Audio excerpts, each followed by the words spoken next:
Hey friends, and welcome to the Happy Hour with Jamie Ivey podcast. I'm your host, Jamie, and I'm so excited that you're here.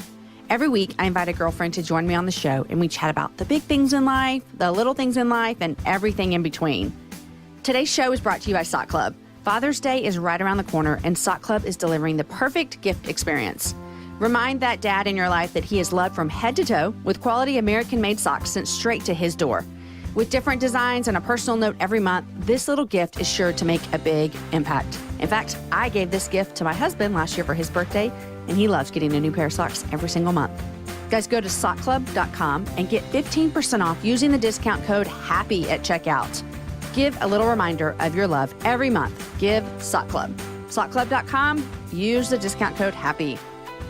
Hey friends, I am actually still in Kenya right now as you're listening to this, if you're listening to it on the day it comes out. We talked about that last week on the show of why I'm in Kenya. I talked about it with my friend Angie Smith on last week's episode. So if you want to know why I'm here or why I'm there, go give that a listen. Today's show is episode number 144, and my guest is my friend Sarah Harmeyer. Sarah and I met on a trip we took to Uganda, and I loved her literally, no lie, from the minute that I met her. We were roommates on that trip, and when you share a room with someone, especially on a crazy trip in another country, in a whole new environment, you become best friends no matter what. Sarah has a fun job in fundraising as her day job, but she also has something on the side called Neighbor's Table. And we're going to talk about that today, and you're going to love her heart for people around her table. Also, be ready to gasp when you hear how many people that she has hosted around her table in her backyard in the past few years. You will think to yourself, if she can do that, I can invite a family over this week for dinner. Guys, funny thing is that this conversation could not have been planned any better to go along with the book that we're reading for June's book club. Now, this book that we're reading just released yesterday, so you can still get it and join us. It's called The Turquoise Table by Kristen Schell, and it's not too late to join, jamieivey.com/book club. All right, friends, here is my conversation with Sarah Harmeyer. Hey, Sarah, welcome to the Happy Hour. Jamie Ivey, one of my favorite people. I'm How are so you, my friend? glad that this is finally happening. Finally. Finally. How long have we talked about this? Years upon years. I mean, decades. Feels like it. We are both busy people with full lives and a lot going on. So I'm so happy that we have connected today, it's my like friend. the best time for you and I to get together because I'm so excited about what's happening in your world. And it's happy hour. I would always pause for happy hour. And I think this gives us a moment to give a toast, Jamie. Okay. If we're really at happy hour. Yeah, this is happy hour. Can I give a toast to you? I don't know if it's ever been done on your show. You're the first. I think I'm going to give a toast. Raise whatever cup, mug, glass you have around you, my friend. I've got my Nalgene bottle up in the air full of water. Perfect. I've got my Ozarka water bottle in the air as well. I offer this toast to you, to all of our listeners, to our friends. I raise my glass to the general joy of this table that we will set this next hour together. And I think friendship, here's the deal, Jamie. Okay. I think friendship in the happy hour, I want to remind us that it is not a big thing, but it's actually a million little things. So here's to a million little things that make up your world, your friendship, your incredible show. And here's to you and continued joy at this table this next hour. And thanks for having me on. Cheers. Here's to you. Cheers. Okay, I'm going to give you a toast now. Okay. You know what? We haven't planned this. No, we have not planned this. This is funny. But my friends that have actually had dinner at my house and stuff, I love toast. Yes. I mean, it's like one of my favorite things. And Aaron and I have cried giving people toast in our home. Okay, so here's my toast to you, Sarah, as I raise my Nalgene bottle to you. I want to toast to you because I say this with the utmost sincerity that I could breathe out of my body right now, is that I have never felt as at home around someone as I do you. Every single time we have been together and we have had a conversation, you have made me feel as though I was the only person on your brain at that moment. Wow. I have slept in your home and you have welcomed me and we have shared a room in Uganda together, which we'll talk about. But I just want to toast you for being literally one of the people in my world that I can say makes me feel the most comfortable around ever. Cheers to you, wow. Sarah. Cheers back to you, my friend. Well, that was the best opening of a podcast ever. It's happy hour. You It's have happy to. hour. Okay, Gosh, I love Sarah, I can introduce you just fine, but I'm going to give you an opportunity as well. But you and I met, I guess it's been over 2 years ago when we traveled to Uganda together. Yep. That's an adventurous way to meet. That's an adventurous way to meet. I have a handful of friends that's how I met. And so we went to Uganda together, but you also have an amazing organization that you're working on. So you give us the 1 minute Who is Sarah introduction. Thanks, Jamie. I just love being on here. I am in Dallas and I am single and turned 40 this last year, which is pretty crazy. I moved to Dallas for my job. I'm a Houston girl, just like you, Jamie, originally. And I have a full-time job where I steward relationships for a nationally recognized children's hospital. And I've been there 10 years. It's amazing. It's an incredible mission. And then in my margins of my world, I love to gather people at my table. And I have a backyard table that I do that. And I've been really intentional about that the last 5 years. And out of that, I have started a small business on the side called Neighbor's Table. And I say that I'm the chief people gatherer at Neighbor's Table. And it's something fun that my dad and I are doing. And I'm sure we'll get to talk about that. Yeah. But that's kind of what I stay busy doing. And I love to travel and all that kind of stuff. So I stay busy. You do, but you do busy with full stuff. And one thing is, like, I had a conversation just this morning with a girlfriend about staying busy. And I feel that you and I, in reality, we do stay busy. But I would say that we both are very fulfilled with what we're doing.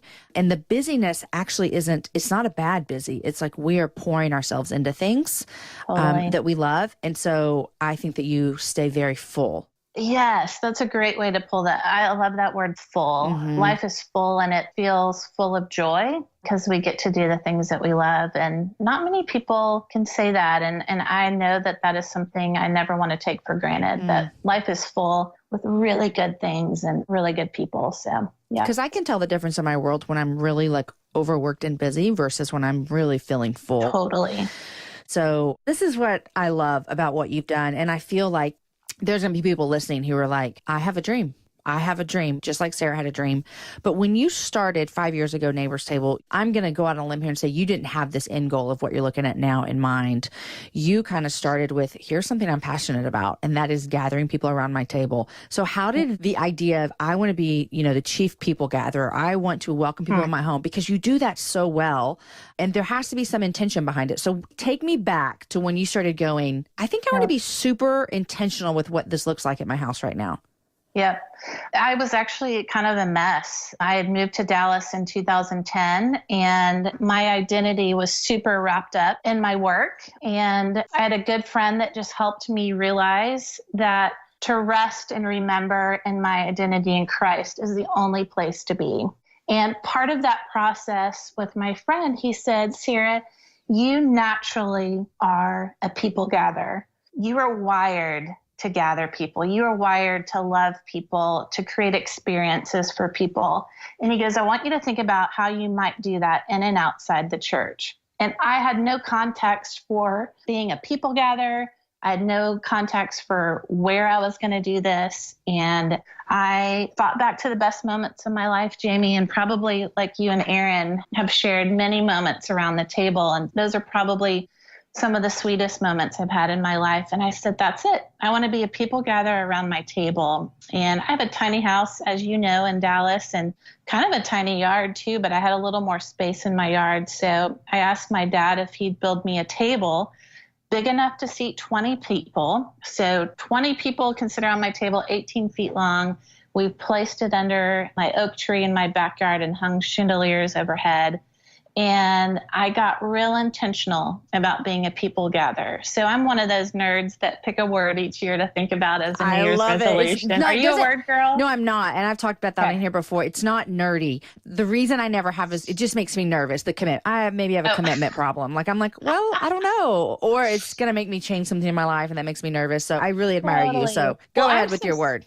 I'm so simple that I just need one word to focus on for a whole freaking year. So, That's good, though. I should do it.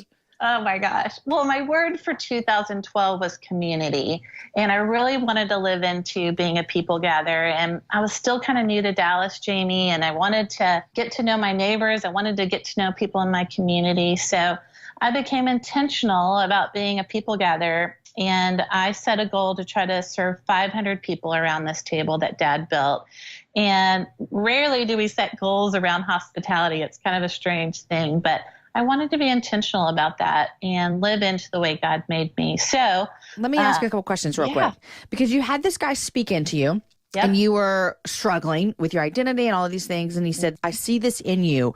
Had you seen that in yourself with this people gathering and hospitality? Or is that something that he really did see that you were blinded to in your own self? Yeah, no, he helped me realize that that's who I was. But then I took probably 8 or 9 months, Jamie, to pray through what that would look like as a people gatherer. Okay. I didn't know if that was like I was going to pull a Bible study together. I didn't know if that was going to be something else. But when I thought back to like the very best moments of my life, I kept coming back to that. So I had a crazy story when I was in grad school. I had a cafe out of my house, like a super illegal cafe. Like I served lunch 3 days a week. Wait, I do not know this about you, Sarah. You don't? No. Oh my gosh.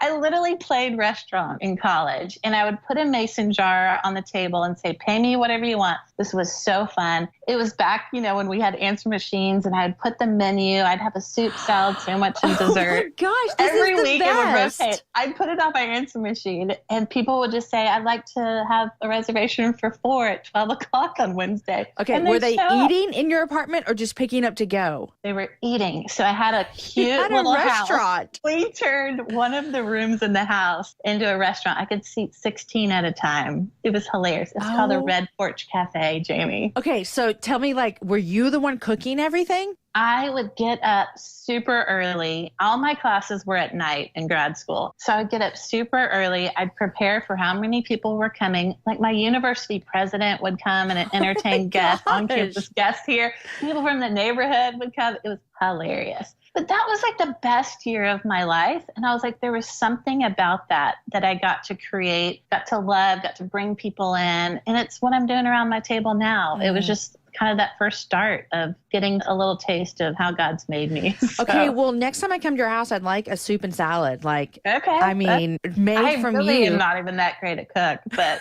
it's just the experience and getting to create something for someone. Okay, so you had experience with, I'll use quote unquote entertaining, because we're not just entertaining people here, but you had experience with having people in your home, literally, and making them a space where they felt welcome and invited with hospitality. And so you realized, I think I can do something like this. And so you set out this goal over how many years to have 500 people sit around your table? 1 year. 1 year. 500 guests over many nights. I set a goal and I started counting people. So at the end of the night, I'd write down I had 13 guests that night or 18 that night. And I just started being really intentional in a really busy season of my life. And I just made a priority to live into who he made me. So it was wild. It was the best year, Jamie. It was the best year. On Thanksgiving Day, the 500th guest walked down my driveway that year, and I had made a crown and a sash that had 500 on it, and everyone cheered. It was like the biggest deal.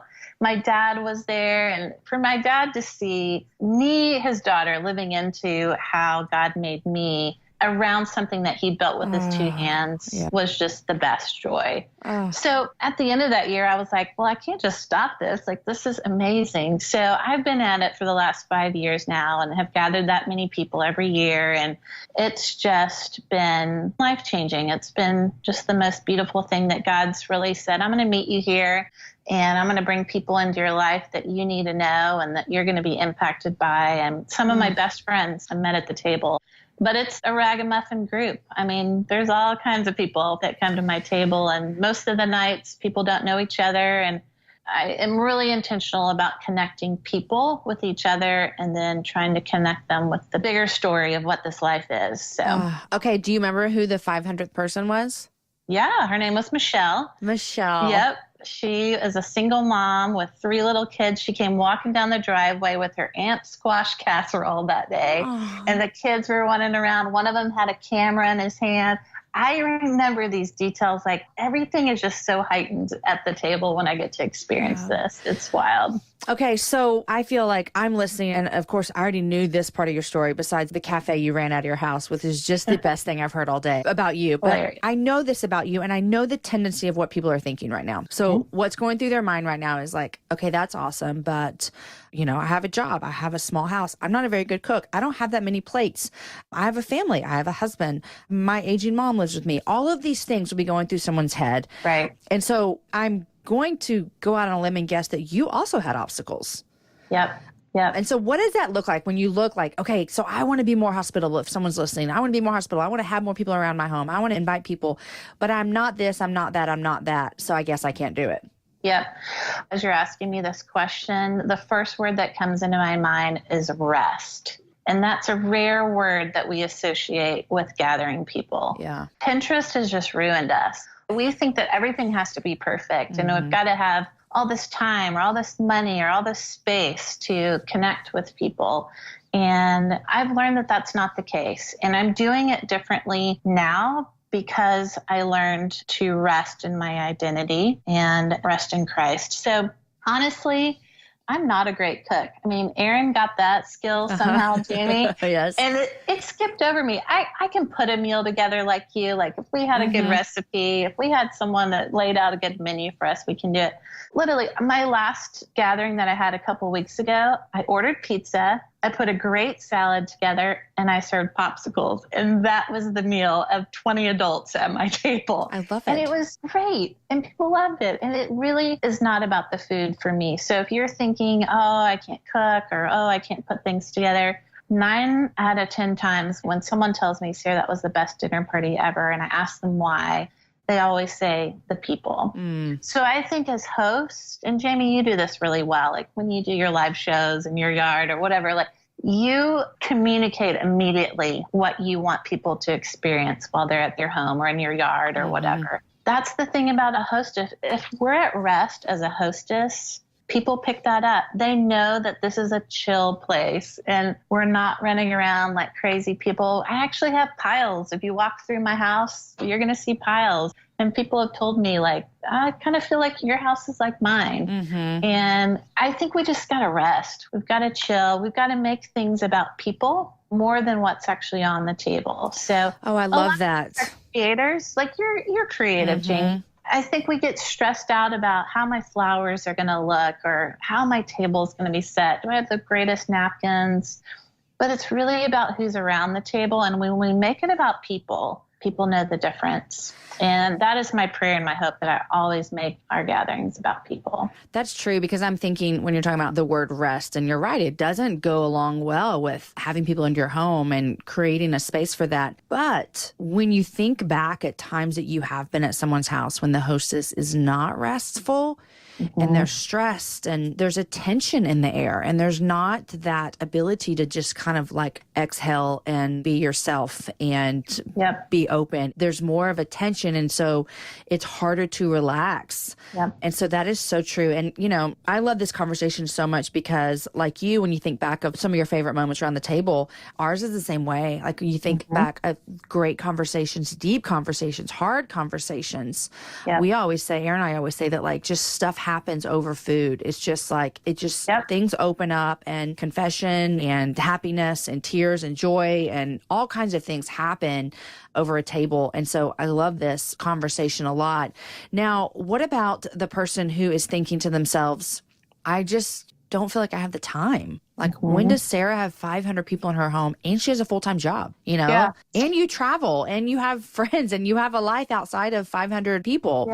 What about that? I think it's looking at our schedules and seeing when do I have margin and what am I going to fill that time with. For me, gathering people is so life-giving. So why wouldn't I want to plug in something that's so life-giving to me? Am I an introvert and at the end of the night feel like I've been run over a truck in the very best possible way? Yes, but it is worth every single moment because it gives me life. It gives me so much joy to be able to serve people and that sort of thing. Jamie, everyone signs my table when they come to eat at it. I didn't know that.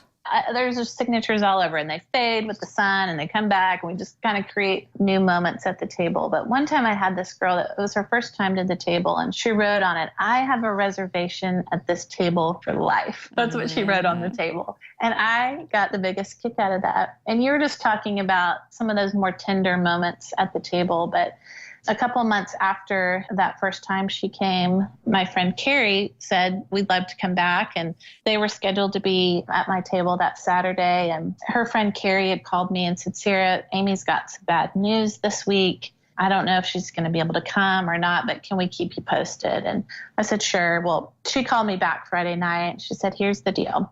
Amy's husband wants a divorce, and she got that news this week, and she's just devastated, as you can imagine. Her sisters are coming in, her best friends are rallying around her, and she told me she wanted to be nowhere else but your table Saturday night. Could we make some room for her sisters and her friends that night as well?" And I said, "Absolutely. Like, I won't even tell people what's going on. Like, I'll just seat you guys down at one end of the table and let you guys just rally and create friendship and community around someone in need that night." Well, one of the things I do before we sit down at the table is I always circle everyone up, Jamie, and I tell people what I love about them before we sit down. And this goes for people that just walked down my driveway and I just had a 2-minute conversation with as I met them for the first time. I try to remember their name, and then I try to remember something about our conversation. And it could be something so simple.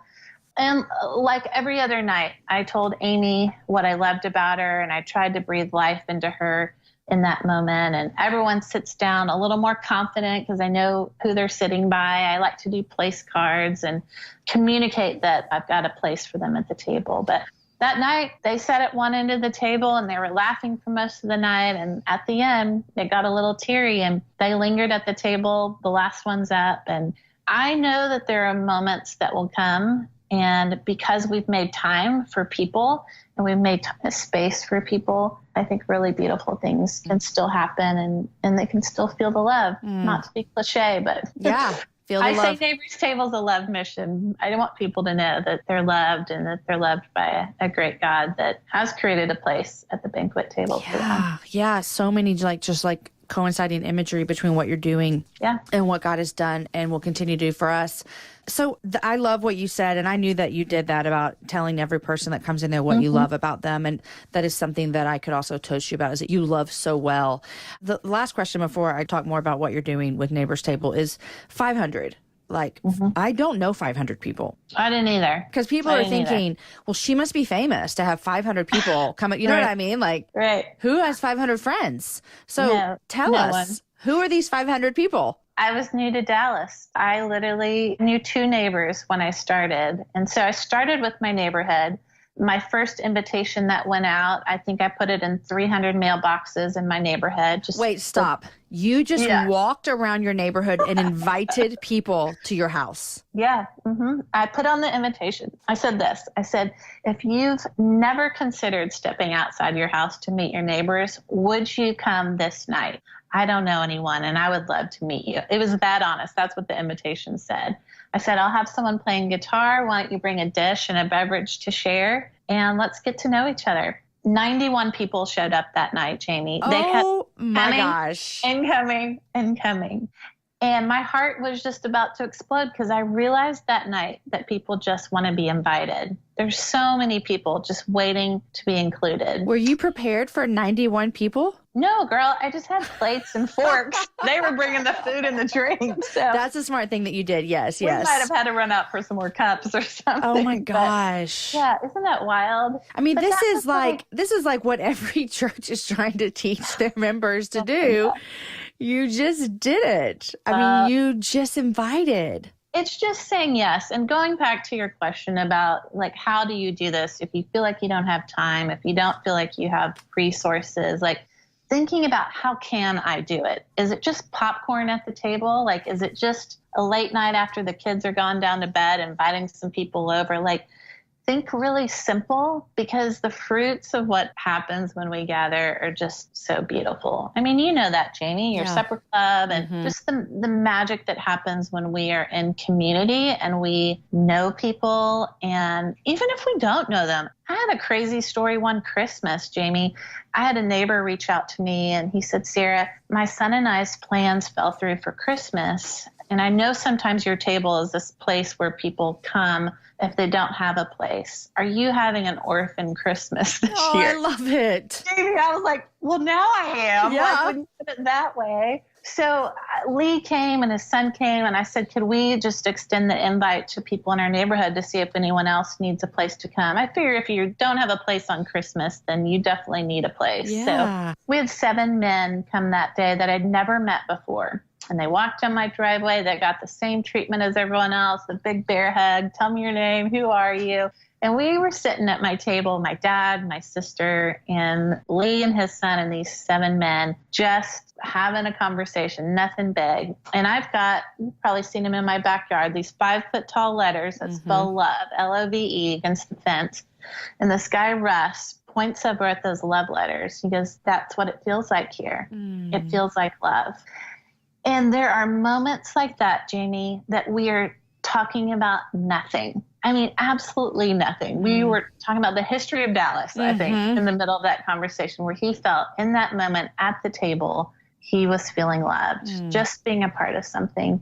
So I say these stories because I want to encourage people to gather. I want them to make time, make it a priority. If you need to set a goal like I did to try to serve 20 people this year in your home, like, be intentional. That's how things get done in our life. I mean, you and I are both very goal-oriented around things in our work. Why wouldn't we be goal-oriented around other things? It's so true. And sometimes you just have to plan really far in advance. Like, I'm sure that you, with as many people that you have around your table, that, and I love the spontaneity of it that you said with these dinners, but sometimes it is a matter of being like, okay, in a month, everyone get it on your calendar. You're coming to my home.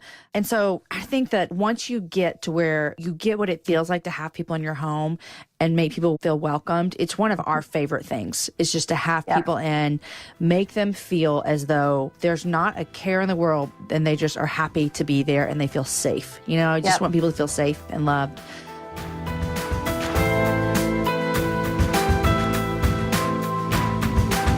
Guys, today's show is also brought to you by Kapari. If you're like me, finding good stuff to go on your skin that is actually good for you is sometimes hard.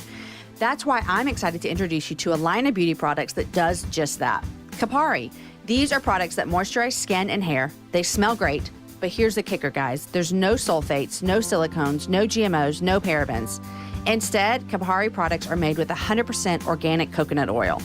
Kapari makes great products like a coconut shear oil, which is light and perfect as a facial moisturizer, a coconut balm for intense soothing and smoothing of super dry skin, a coconut crush scrub that buffs you beautiful, a coconut body glow that gives you a natural all-over shimmer. Who doesn't want that in the summer? And of course, guys, their original coconut melt, which, let me tell you what I do with that original coconut melt. I take a scoop of it and I put it in my bath. And let me tell you, when I get out of the bath, there's no need for lotion because my skin is like silky soft. Oil of the highest quality with a great aroma and a non-gritty texture that you can apply literally, guys, from head to toe. Guys, say aloha to the best skin and hair of your life with Kapari. Go to kaparibeauty.com/Jamie to get 20% off your order. That's Kapari, Kopari, beauty.com/Jamie for 20% off. Guys, today's show is also brought to you by Storyworth. Everyone has that family member who tells the best stories. Whether they're anecdotes from their childhood or tales passed down for generations, they are timeless treasures, and now they're easier than ever to preserve thanks to Storyworth. Storyworth safeguards your narrative so that future generations can enjoy them and brings families together as they get to know each other better. Simply purchase a subscription for someone you love, and each week Storyworth sends them an email with questions about their life.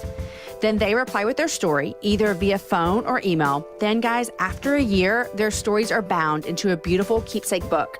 All stories are private and only shared with the family that you choose. It really is a great way to bridge geographic distance between families or simply learn more about your relatives. Plus, this would make a great gift for Mother's Day or Father's Day, which is right around the corner. Guys, I actually gave this to my husband recently as a gift, and I just told him, I really want you to think about these questions every week and write them down for our kids. And I know that you live here in our home, but what a great way for us to make memories about my husband's life for my kids to see. I'll tell you what, I could almost get teary-eyed. I wish I would have done this with my grandma before she passed away. What a great way to capture the experiences of those relatives that you love that are getting older, but you want your kids and their kids to know all about them.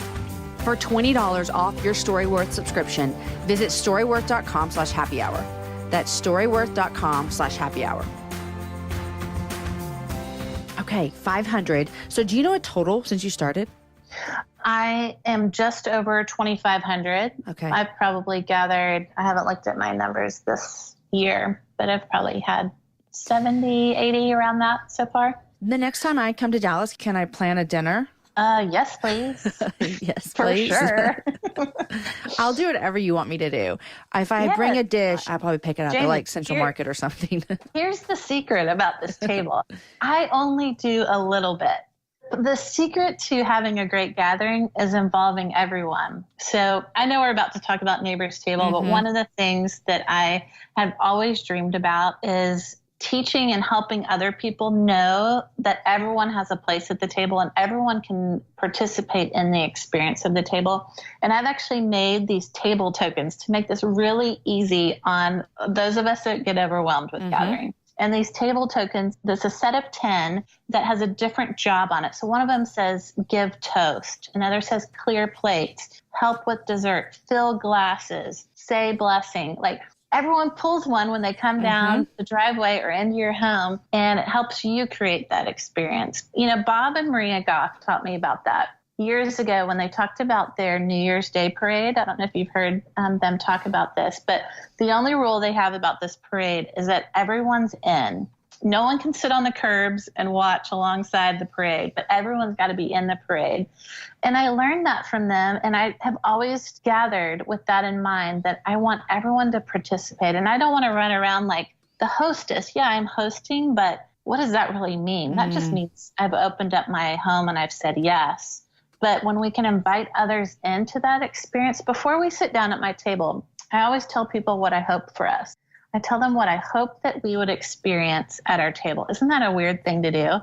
But I say, let's serve each other tonight. We always serve family style at my table. I said, if you see water glasses low, why don't you jump up and fill them for everybody at the table? If you're grabbing another helping of something, why don't you ask people around you if they can help? If you want to bring another bottle of wine over to the table, whatever, like participate. You said how much you love toast. My rule at my table is that any time of the night you want to give a toast, just stand up right where you are and we'll pay attention to it. It doesn't even have to be at the beginning of the meal, like at any time. I love it. Yeah, it's really sweet. It feels to me like when you describe that, as someone who loves to host people, sometimes I'll admit I just want to do everything because I feel this sense of you're in my home, let me serve you. And I think there's a place for that, right? Yeah. You're in my home, let me serve you, I'll do everything. But when you were talking just now, and I actually am holding these tokens in my hand, looking at them, when you're talking right now about that, what I feel that you're creating that's different than when I say, no, sit down, I got everything. What you're creating is a sense of, I have a purpose here, and a sense of community a little bit. Yeah. And it feels like, from even listening to who you're welcoming in and people you don't know, this is what I'm trying to say. If I come to someone's house and I don't know them, you know when I immediately feel at home is when I get to help. Yep, when you get a job, right? Yep. Give me a job. Because I'm a little uncomfortable. I don't know you. I don't know my place here. I've never been in your home before. I don't know your children, whatever. But when you give me a job and I'm doing something to help out, I immediately feel connected to what's happening here. And so I think there's a place for everything as well. But I love the way you're describing of letting everybody feel a part. And I think that makes strangers feel welcome. Yeah, I hope so. And I think you're right. There are moments when we should step up and really serve the mess out of people. But I think there's also an opportunity that sometimes we avoid asking something of someone else. And I'm not afraid to do that. I think there's a real satisfaction in participating in an experience that people get. So I think you're right. I love it.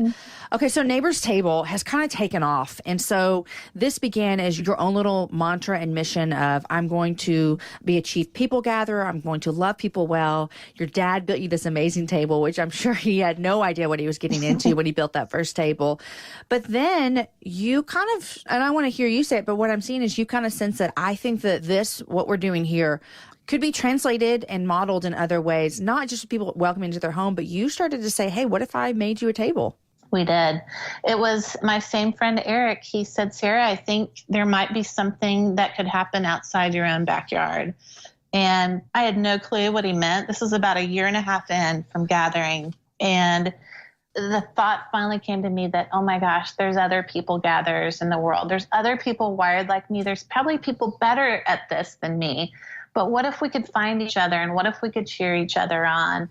And I wonder if someone else needs a home base, kind of like I did, a table, that's their place that they gather their people around. So I called my dad and I said, Dad, would you be up for building tables for other people? And he said, yeah, I think so. I said, what if we called you the chairman of the board?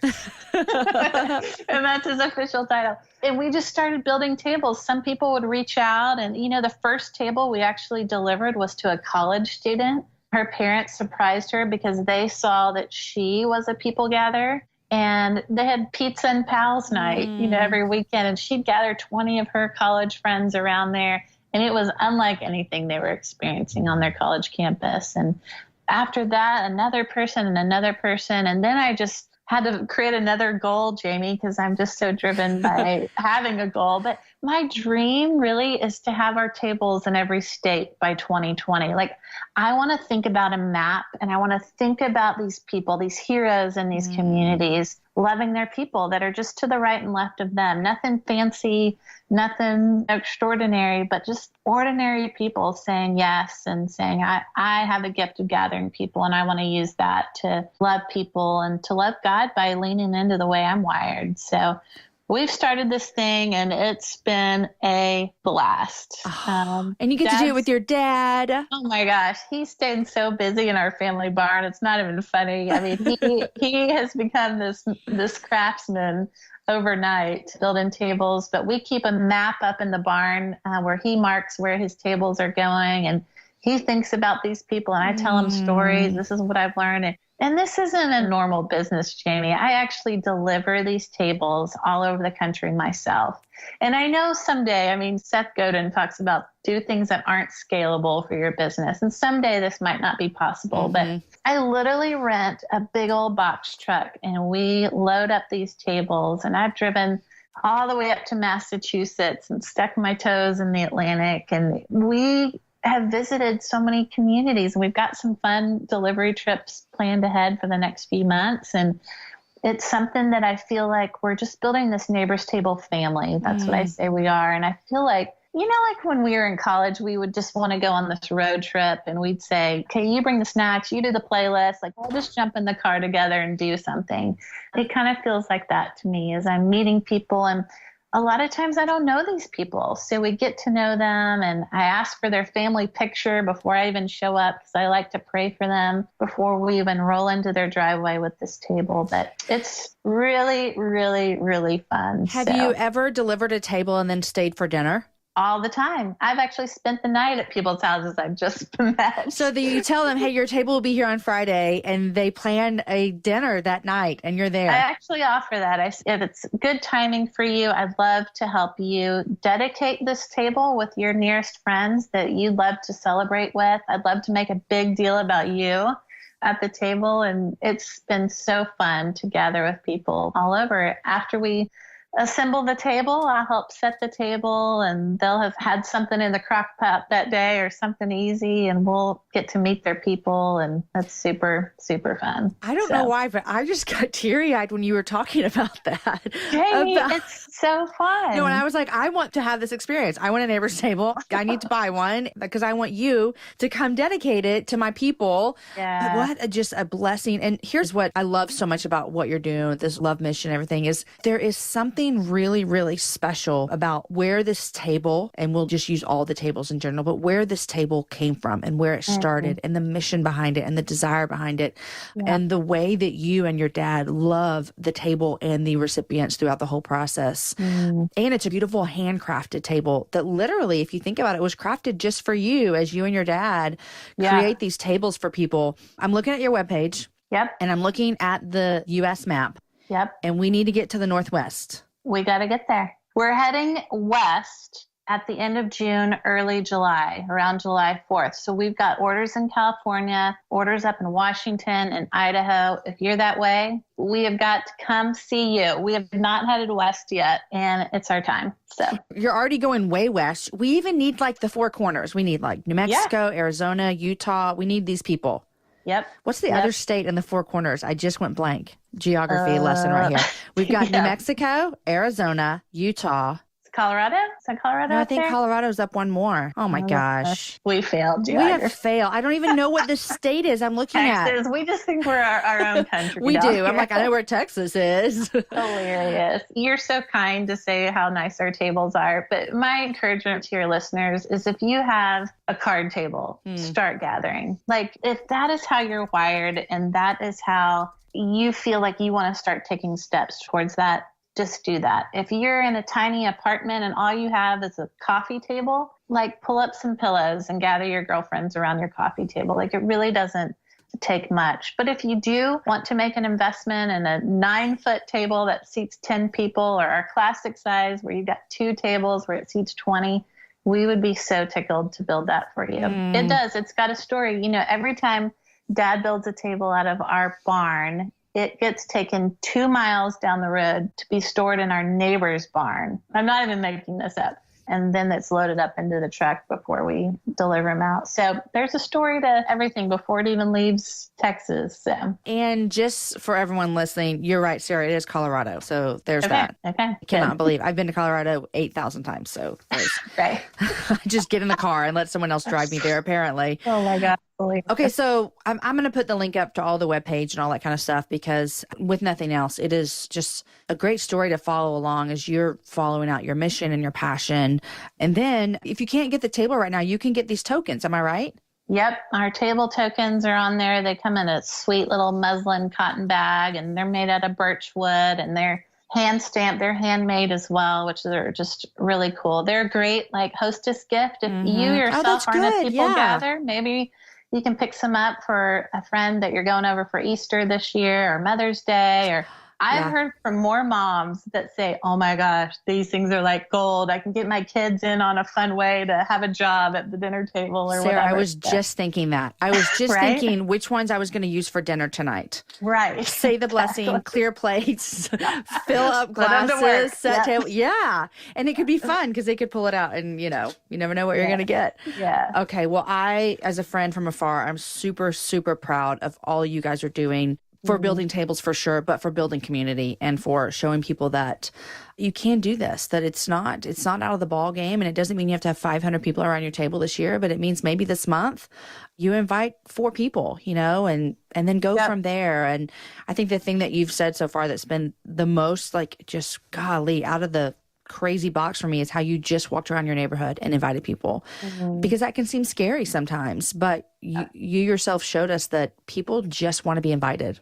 Yep. You got to be brave. And I mean, like you, Jamie, like you are living into the way that you were created by doing this podcast. I mean, you have a gift of sincerity, a gift of gab, a gift of connection. And think about just the two of us living into the way that we're made. You're doing a better job of it than me. I feel like you're doing an amazing job. But what if we all started living into the way that God made us? Like maybe someone listening is like really incredible at Excel spreadsheets. God bless you. But like something so simple like that, like let's think about the way that we are wired. And what if we all started living with like all boosters firing into the way God made us? I mean, this world would just be bonkers. It would be awesome. Yeah. And it may not be hosting people in your house. That may not be the way that God's crafted you, but it could be something else that you do so well. And that we need you a part of that. Okay. Love Neighbor's Table. Sarah, we went to Uganda together. That's when we first bonded. Yep. And we were roommates. We slept in the same room. But something funny that I remember about you is that you had your sound machine. Yep. That's not the funny part, Always. because a lot of my friends, you know that our house at night is completely quiet. Wow. And I bet it is quiet where you are It at. is. But I mean, we never did the sound machines, which is so crazy because so many of my friends are like, I would never hear a robber come in because we've got sound machines in every room. Yeah. And that makes, I need to know if they're coming. Like, I'm like, I need to know that you're here. Yep. But also, I remember too, this is just like not even about you, but I remember how hard we had getting internet, and our job there was to write about our time there. Yes. And I remember that you were diligent. Like, you were diligent so much that I, like, if the internet wasn't working for me, I'm like, peace out. I'm going to bed. Jamie, I don't know. I think I might have had you fooled that I was diligent. But you would get up at like 3 a.m. and work on it. Yeah, but that's because I had a hard time writing. I think you are a gifted writer. No, and Sarah, I just went me to a bed. little longer to process. You're generous. Oh my gosh. That was fun. That was a fun trip. That was not your first time to the continent of Africa. You had been Kenya? I spent my summer when I turned 16 and mostly in Tanzania. I was in mostly Tanzania. Mm-hmm. What did you do there that summer? So I just turned 16. It was a teen missions kind of trip where we literally spent the whole summer helping build a girls' school. So we stayed there and helped with construction and did some cool stuff. So kudos to your parents for letting you go at 16. Right? I mean, and that was a while ago. I mean, it didn't seem like that was that common when we were younger. Yeah. My parents were really great about giving us experiences to experience God and experience the world. I have a lot of interest, I think, because of just some exposure early on. So that's great. That's good for us mamas to remember. Yeah, stick that in your hat. Yep, sure. yep. I do want my kids to have experiences, and some of that involves letting go and just trusting. And that sounds so cliche, but it's true. Yep. Okay, Sarah, what 3 things are you loving these days? Oh my gosh. Jamie, I'm always drawn to people. So I don't know what people normally share for this, but I wanted to share about a few people that I'm like really pumped about right now. Have you seen on Facebook this page called Special Books by Special Kids? No. Okay, I'm obsessed, and I just found them recently. It's a special education teacher that has done different things with kids to help celebrate diversity in our community. And he will have interviews with different kids and with different challenges or opportunities and lets people into their world. It's the most moving thing I've seen in a long time. Okay, well, now that you're telling me this, special kids. I feel like, I recognized that a video was going around recently, and I didn't watch it because I was just like, didn't have time to watch a video, but I'm so intrigued. I'm new to it, so I can't even speak to what all he's done, but literally in the last 2 years, they've gotten 1 million followers on Facebook. He is just telling the story of incredible kids and interviews them. I think early on I saw a video in his classroom when he brings up every child before they start their day. And he looks him in the eyes and tells him what he loves about him and what he sees in him. So he's an educator. This is his job. Okay. Yep. So I'm just totally digging that.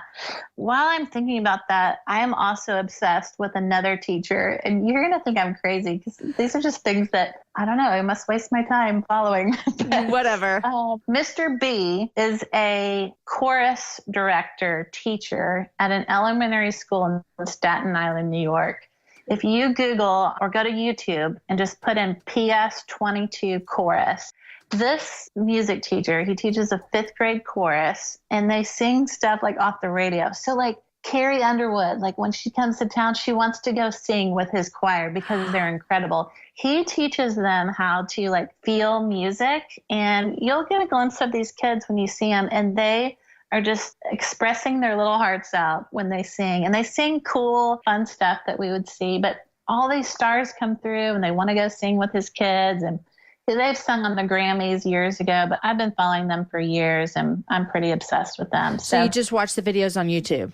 Yeah. Mm-hmm. Okay, I love it. Yeah, he's got someone that records them, and he started doing that years ago because people didn't believe what his kids were actually singing and doing. And okay, I love it. Sure enough, pretty sweet. So. All right, who else?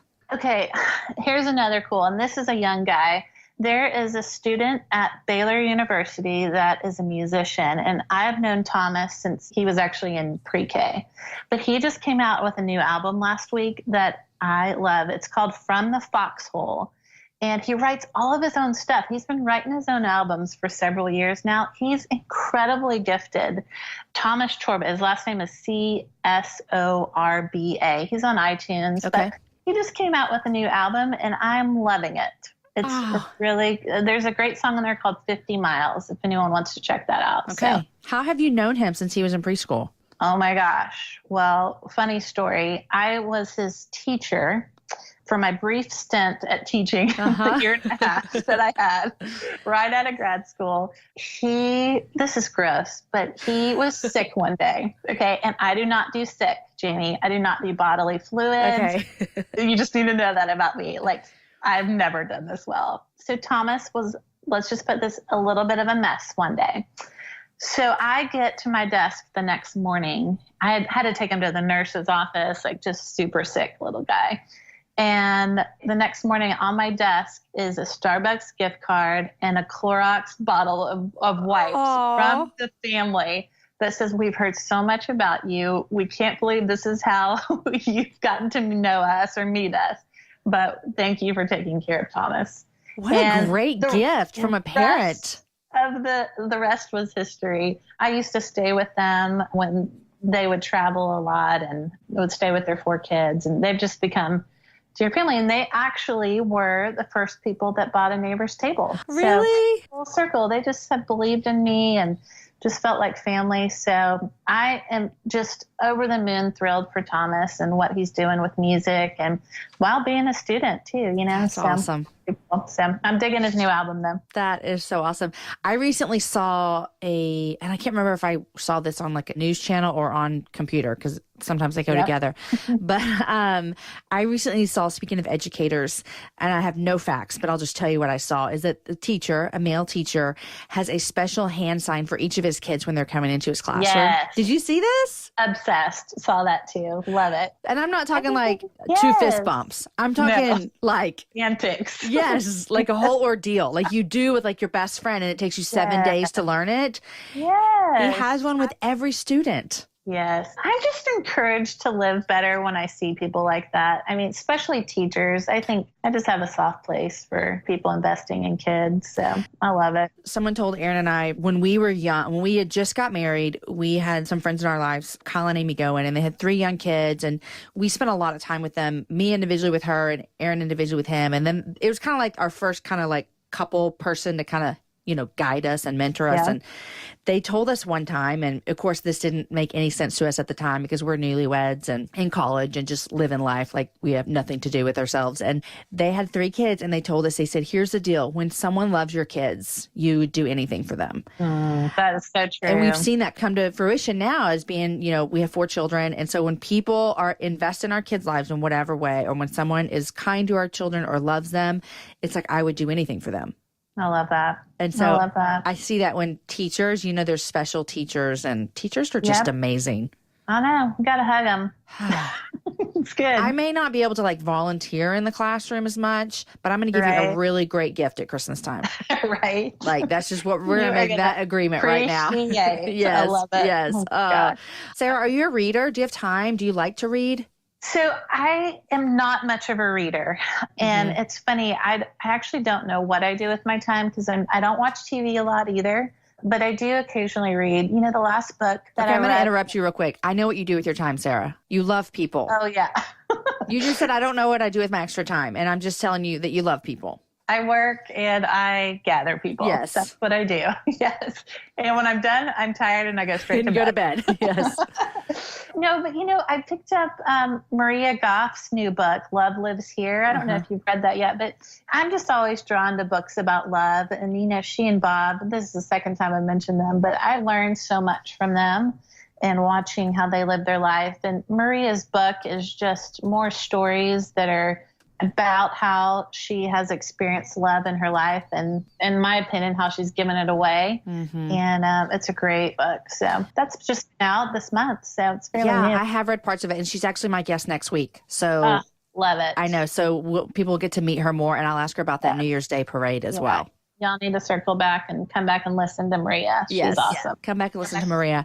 Well, Sarah, this has been just a most fabulous hour ever because I love hearing about how you are loving people so well and the chief people gatherer. And I love that I learned something about you with the restaurant out of your house, which is just the best. All you grad students that need some income, there you go. Oh my gosh. But just thank you for being an encourager for people to love people well. And I'm glad that you said this, and I'll say it again, is it doesn't have to equal hosting 500 people in your house a year. Yep. It just has to equal being willing to just like sit with people and love them and listen to them. And so you do that well. I remember when I stayed at your house, I think I was maybe had an event in Dallas or something, and I stayed at your house.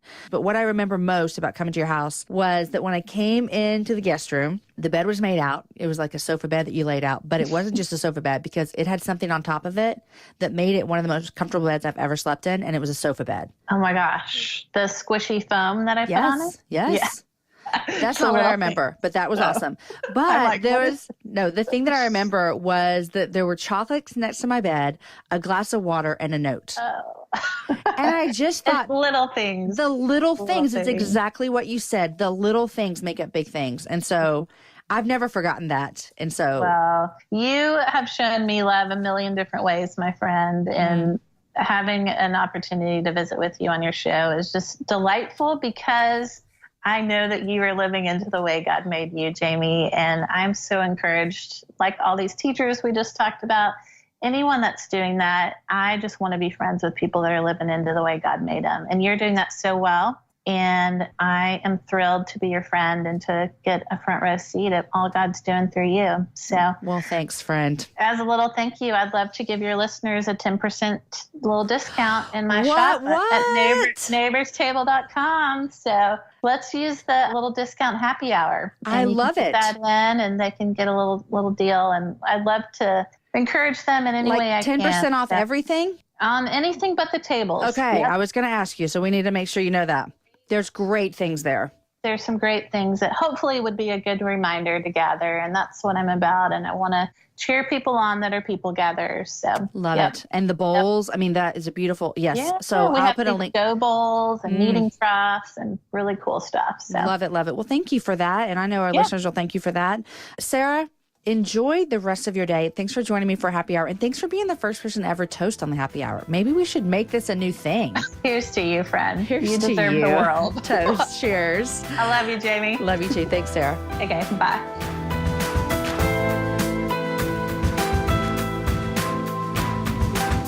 You guys, I loved my conversation with Sarah. Thanks again to Kapari for sponsoring today's episode. These are products that moisturize skin and hair, smell great, but without any sulfates, silicones, GMOs, and parabens. Instead, Kapari products are made with 100% organic coconut oil. Say aloha to the best skin and hair of your life with Kapari. Go to kaparibeauty.com/Jamie to get 20% off your order. That's Kapari, Kopari, beauty.com/Jamie for 20% off. Guys, as always, if you want any information about anything that we chatted about, it's all on my webpage, jamieivey.com. Literally, if we say a link, if we say a book, if we say something, it's there. Because I know if you're like me, you listen to podcasts when you're doing dishes, when you're doing laundry, when you're running, when you're in the car, when you're doing something else at the same time, and you don't always have the ability to write everything down. No worries, guys. We do it for you. Guys, last week, I told you I was heading to Kenya with Compassion International. I'm still there. I fly back tomorrow. But here's the thing. If you haven't been following along, I hope that you will now. Go find me on Instagram and see the amazing things that we were able to see this past week at Jamie Ivey. Guys, next week is Maria Goff. And as if I needed to tell you this, you're going to love her. Guys, enjoy your week. Share the show with a girlfriend and have a happy hour with a friend.